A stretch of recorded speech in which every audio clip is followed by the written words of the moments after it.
拜登与麦卡锡达成协议，燃眉之急解除后，美国推动印太经济框架，要对中国重拳出击。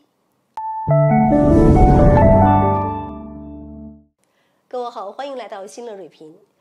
这段时间，拜登政府为了解决债务问题，可以说是忙得焦头烂额，谈判是一场接一场。拜登甚至还推掉了访问澳大利亚的行程。毕竟他可不想在任期内犯下债务违约这种大错，不然下一届的大选，拜登可就完全没希望了。美债违约的风险主要就是拜登政府与美国国会没有达成一致，国会要求拜登政府削减开支，不然的话就拒绝提高债务上限。但是拜登政府并不愿意答应，这才让谈判进行了这么多轮。但随着最后期限越来越近，拜登妥协了。在最近一次谈判中，拜登与麦卡锡已经达成了相关协议。有媒体给出了更为详细的协议内容，主要分为6点。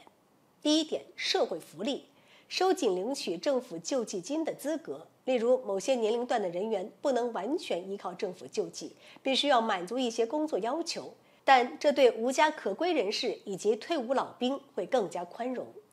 第二点，能源发展，双方将搁置在这一领域上的分歧。第三点，新冠疫情防疫，对还没有使用相关资金进行收回。第四点，税务局拨款，之前民主党向税务局拨款的800亿美元，有一部分要被收回。第五点，政府开支，不增加非国防领域的开支。第6点，教育贷款，继续执行减免部分学生教育贷款的计划。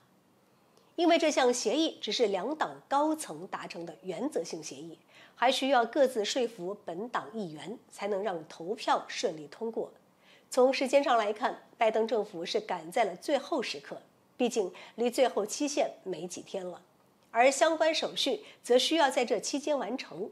不得不说的是，美债危机并没有从根本上去解决，这次提高上限只是将问题向后推迟，但随着一次次累积，如果最终爆发，那将会是一个天文数字。随着美债危机解除，拜登政府就能腾出更多的注意力看向其他的地方。难道说美国要对中国重拳出击？从拜登这段时间的行动来看，大概率会将注意力重新放回到中国身上。从拜登上任后就延续了对华强硬策略，甚至将中国定义成最大对手，哪怕是在谈判不顺利、有求于中国的阶段，都不愿意向中国低头。如今燃眉之急已经解除，再加上要筹备2024年的大选，对华强硬这个选题估计也会成为拜登的选票的切入点。目前美国已经在经济领域下手了，逐步推动印太经济框架的设立，这可是一个针对中国的小圈子。